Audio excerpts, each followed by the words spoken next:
Welcome to Washington Watch with Congressman Walter Jones. Each month, we take a look at the events happening in Washington, D.C. and how they affect our lives here in Eastern North Carolina.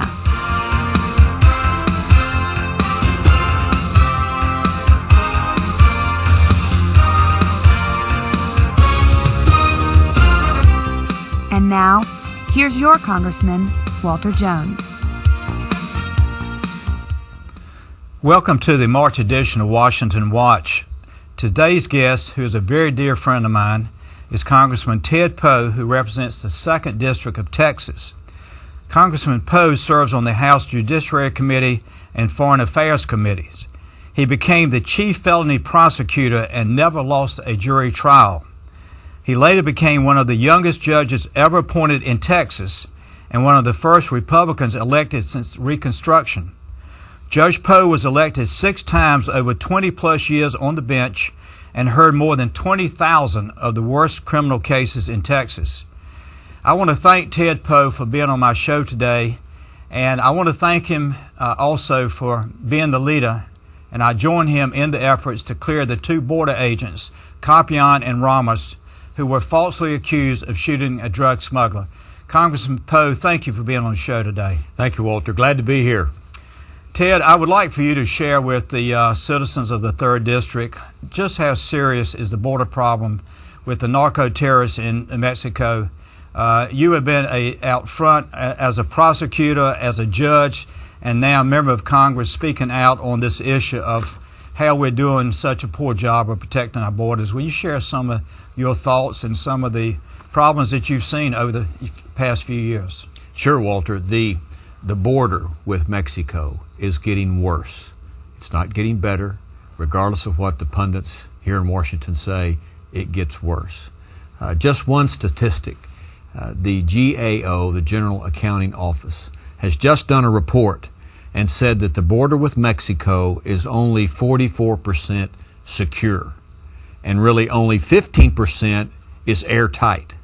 So if 44% is secure, that means 56% of the border is controlled by somebody else. That's right. It's not controlled by the United States. It's certainly not controlled by Mexico. It's controlled by the bad guys that want to come and do come back and forth across the border.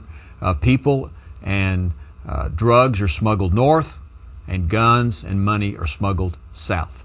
And people on both sides of the border, Americans on the border and Mexican nationals, they live in fear on the border because we have no operational control over most of the border.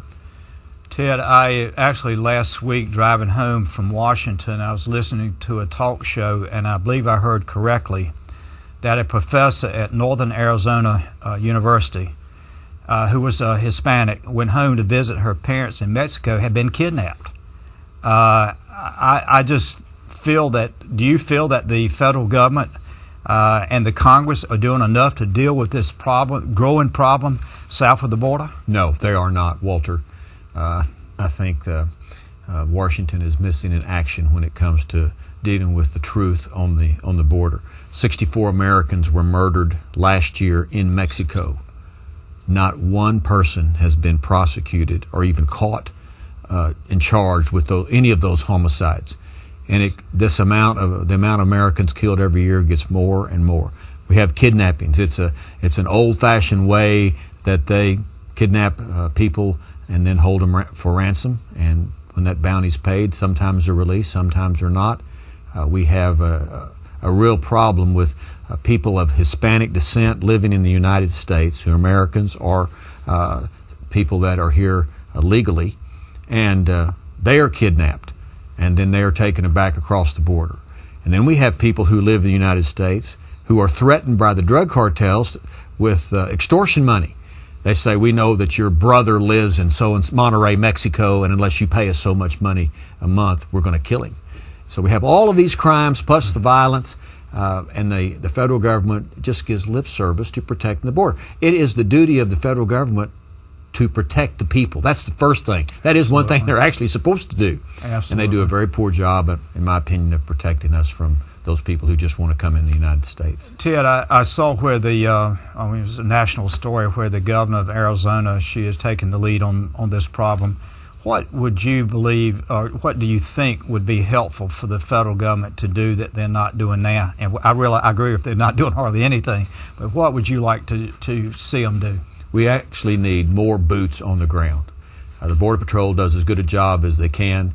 The border sheriffs do a very good job, but they're undermanned. They're outmanned, outgunned, and outfinanced. And I believe that it's time to put the National Guard on the border. I've introduced legislation to put 10,000 National Guard troops on the southern border, paid for out of the Defense Department, but supervised by the 4 state governors that border Mexico, and let the governors decide how to protect their own borders, since the federal government just refuses to do so. Well, I want to compliment you on that legislation. I don't think I knew about it, but I intend, after the show today, to go on your bill, because I can promise you that the citizens of the 3rd District of North Carolina, which I have the privilege to represent, they are concerned about this growing problem. Obviously, the problem on the border is certainly more challenging and severe than it is in our state. But we do have problems with, our sheriffs tell me all the time, with gangs. And many of these are Hispanics who are here illegally. And let me say, and I know you've said this before, there's some very good people in this country who are Hispanic, but they came here the right way, either with work permits or trying to become American citizens. But I want to compliment you again. I'm going to join you on that bill, and I hope that men and women in both parties will see the benefit. My grandfather, who later became a veteran of World War I, was actually with the North Carolina National Guard group that went down to the border in 1912 or something. I've got a medal that he had for being on the border. I should bring that back after the break and show you, but I'm very proud of the fact that he went there. Let's talk a little bit about foreign aid. You have certainly taken a strong position. You're on the Foreign Affairs Committee, and I want to talk about a couple other issues, but let's talk about foreign aid now and how you and I share the same feeling, maybe for different reasons, but the same feelings. Well, during this time where we're trying to rein in the spending on the federal government, where we're spending 42 cents of every dollar we spend of American money, that's borrowed money, and it's time to start cutting where we send American money. And foreign aid is one of those places.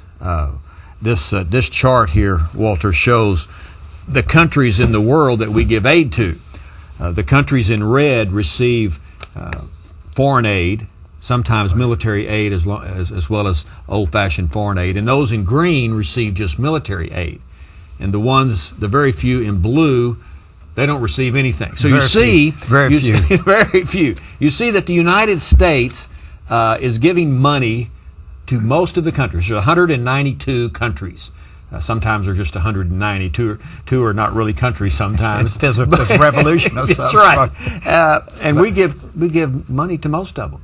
And it's for, some of it is in the name of, doing humanitarian aid and all of that, but maybe we should start taking care of people at home. Amen. And maybe not give money. You see, this country right here, that's Russia. Why do we give money to Russia? And we give money to Venezuela. We give money to Cuba. And my favorite is we give money to China. Now, why do we give money to China? They own most of our debt. I was going to say, maybe so they can lend us more money or something. I don't know. So which makes no sense. It's absurd that we give money to almost all of the countries in the world. And the reason the way it happens, Walter, is when we vote for foreign aid, we vote all of the countries in one bill. Right. So if you want to, let's say, give money to Israel, and I'm a supporter of Israel, we can't just send money to Israel. You have to vote on all of the countries in one bill. And so what I want to do is have us change that procedure. And we take each one of these countries, and it's an up or down vote on all of these countries. I would say that we would, even in this bipartisan, most of these countries wouldn't get any American money. So that's one way to cut the budget and save us some money. And also, I've got a problem with giving money to countries that hate us anyway.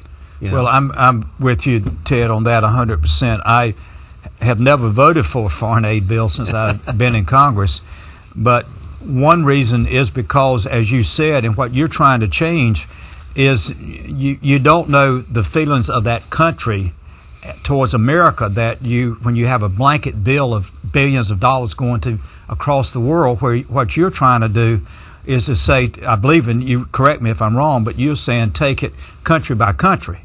That's correct. And have that debate on, is this a friend of America or not a friend of America, and what are they doing with their policies? I commend you on that. You are on the Foreign Relations Committee. The bill would go to Foreign Relations, right? Yes.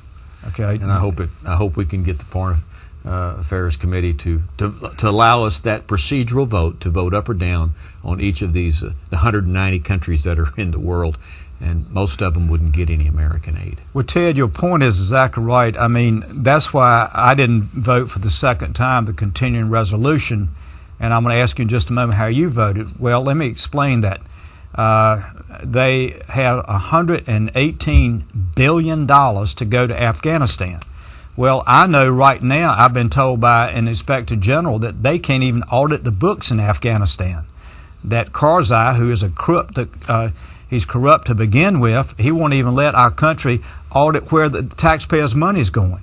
So if we're going to find $118 billion to send to Afghanistan, and we're going to say to the senior citizens in my district, we can't help you with a meal every now and then at the Senior Citizen Center, I can't look them in the face. Now, how did you vote today? I also voted against the continuing resolution. My reasons were different. Sure. It's because it didn't cut enough of the budget, and I think we need massive budget cuts, not some of these just nickel and dime things that really don't amount to really fiscal responsibility. So, and you can't run the country 3 weeks at a time. I think that's I agree with that. Poor way to administer. You can't run a business that way. Why are we trying to run the government that way? So, I thought it was a better procedure that we just start over and have massive cuts. Ted, I know that Thursday, I believe we're going to have a vote on the issue of National Public Radio. And I was very disappointed in the way Juan Williams was treated several months ago. And I know that you have been speaking out from time to time about some of these programs that where the funding comes from primarily from the taxpayer, maybe not all, but most of it comes from the taxpayer. And yet they have policies that seem to be, I don't like the word prejudice, but towards a more conservative type view.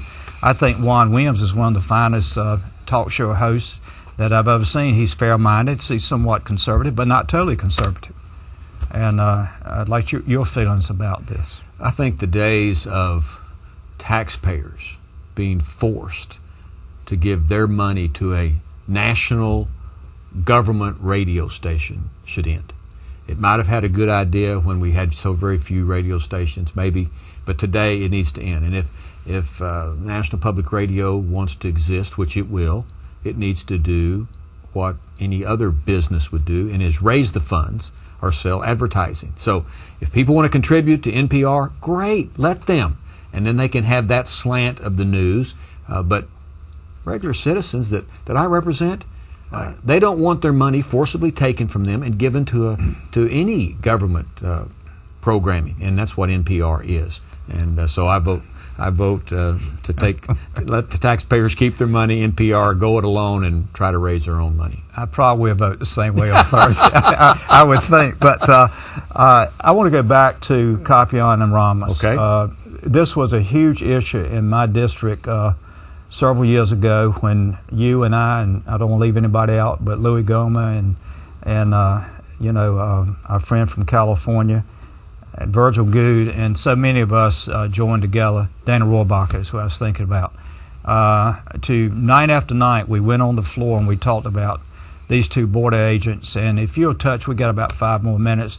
If you'll touch on that, how they're doing now, their families and everything. And I hope maybe you and I might, as this year goes along, we might try to get the president to issue them a pardon. But at least Bush let them out of prison. So. Well, thanks to your help, Walter, and raising awareness with the national people, the people of this country, they were released.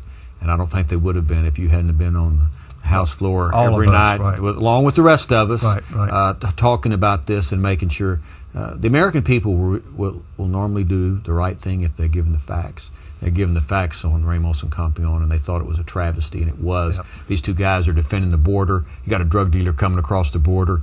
He gets shot, and they get prosecuted, even though he probably had a weapon at the time. And they go to prison, and he gets a get-out-of-jail-free card and still brought drugs back and forth into the United States while he was waiting to testify against the border agents. They are out of prison.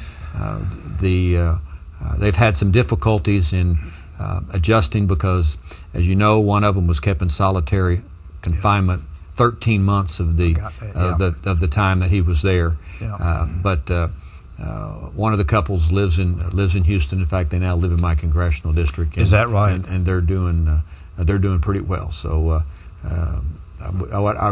not both of them, but one of the border agents and his wife are doing quite well. The others having a little bit of problems. Well, I want to talk to you off the show about that because that is just, and I know you being a prosecutor, and I again want to very quickly make mention that you were the chief felony prosecutor, and you never lost a trial. And after getting to know you, and we became friends and are friends, I can understand how you could certainly lead for the honest and the good, you would win, I would think, the majority of the time. Let me go back to foreign aid just in a couple of minutes we have left. Do you feel that your bill, that you'll get a chance to have a hearing and get it to the floor? I mean, I know we're in the early part of the session. Yes, I think that we will get a hearing in the Foreign Affairs Committee, and we'll at least have a lively debate over put all the countries in one bill or separate them and vote up or down on those countries. We'll get to have a lively debate on that. It'll be in the committee. I don't know when that'll come up, Walter, but right. The time is now to change the way that we do business when we start giving taxpayer money to foreign countries.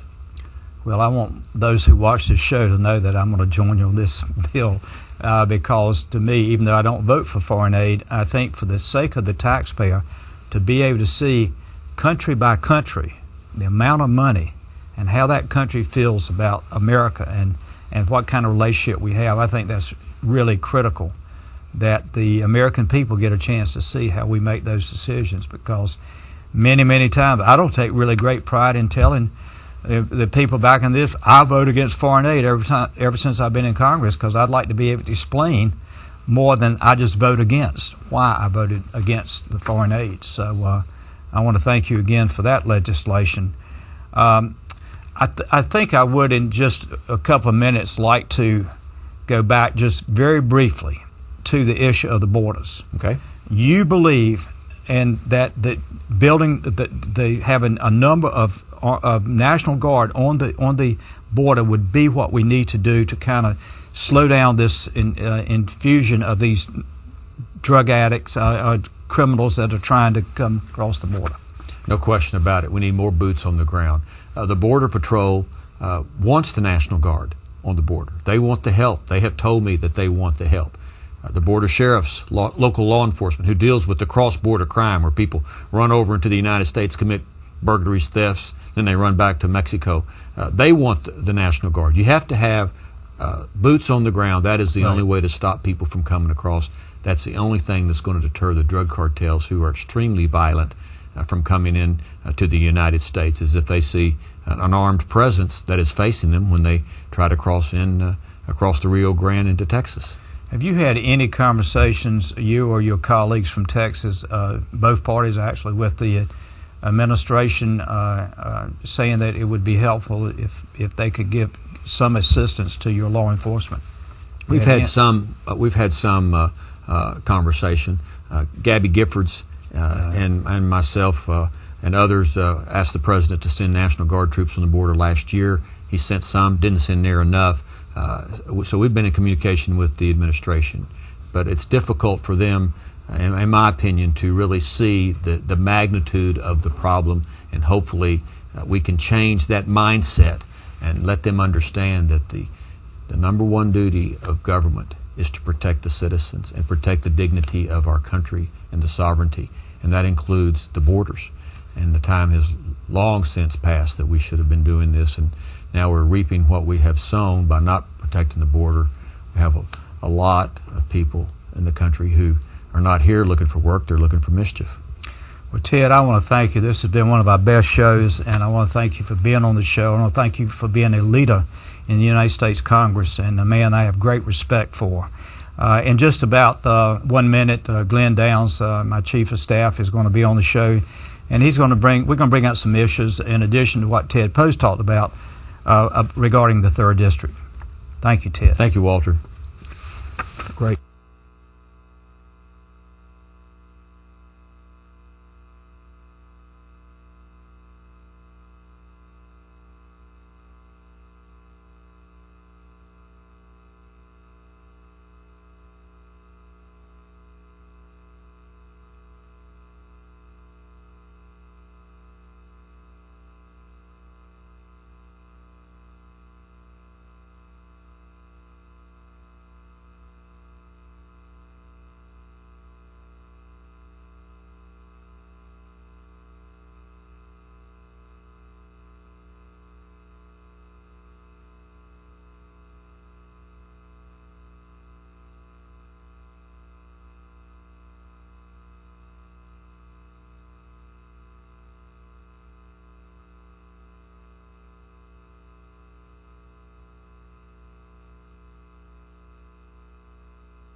I'm pleased to have Glenn Downs, my chief of staff, and Glenn has been with me for beginning 9 terms now. He does a great job for the citizens of the 3rd District. I know many of you have spoken to Glenn when you couldn't find me or get me, and we work as a team, and Glenn's always said there's no I in the word team, so we are a team.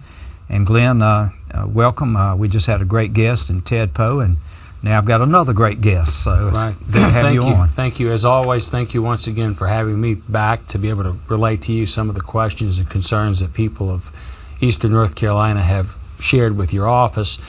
And I'd like to just concentrate on the time we have on 2 areas. One, starting off with where you and Mr. Poe went on the issue of the debt, the deficit, and spending.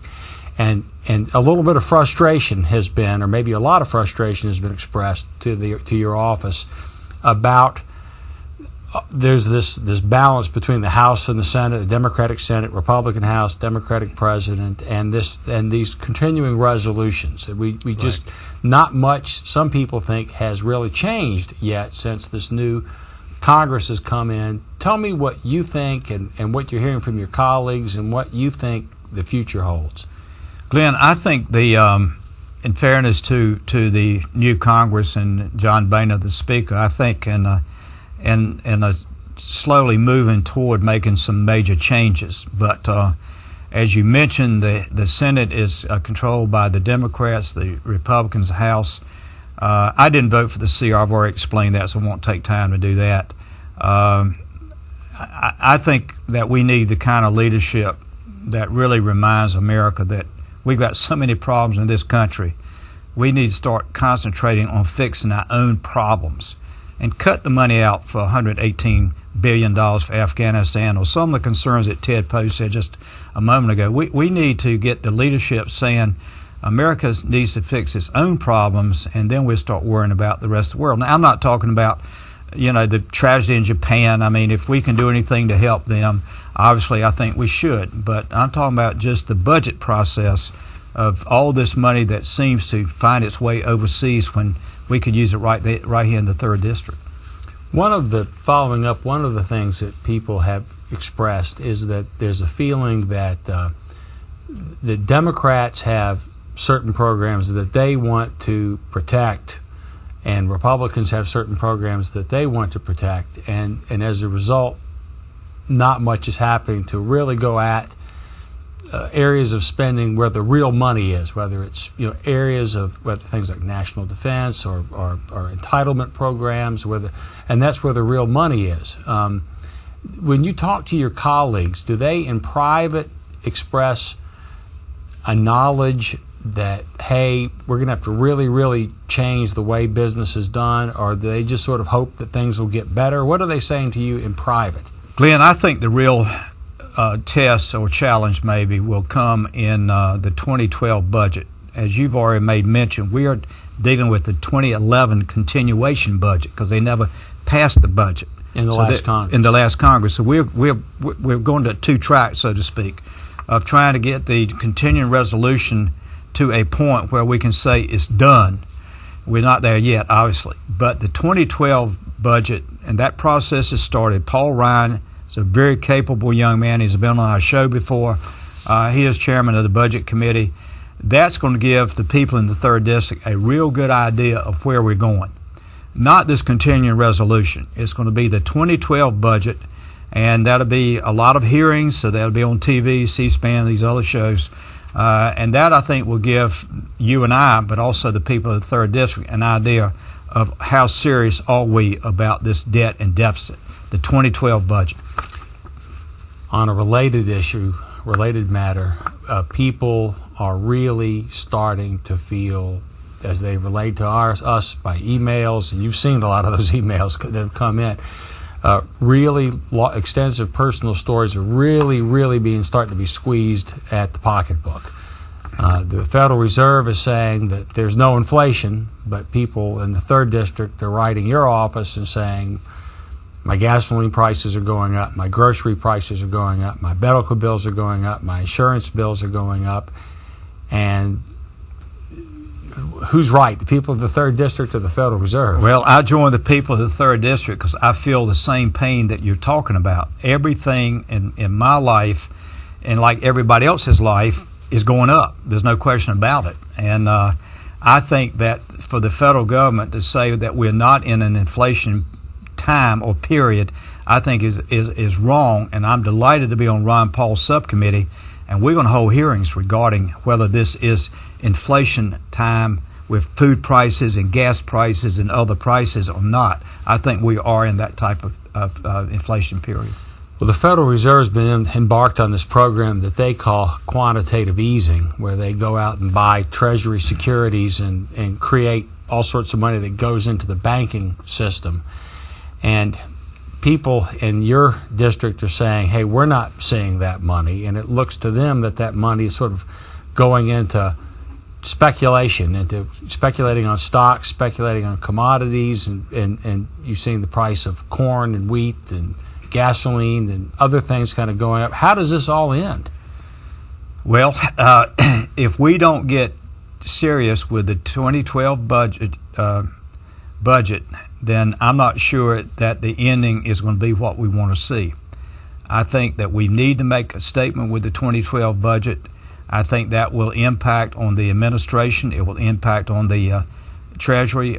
We need to speak for the American people and the people of the 3rd District.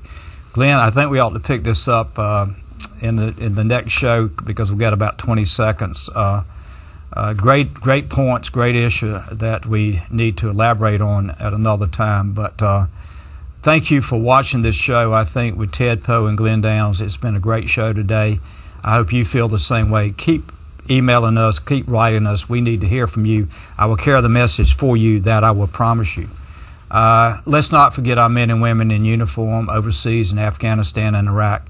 Let's continue to pray for America, and God continue to bless our men and women in uniform. Thank you for watching the show. Goodbye.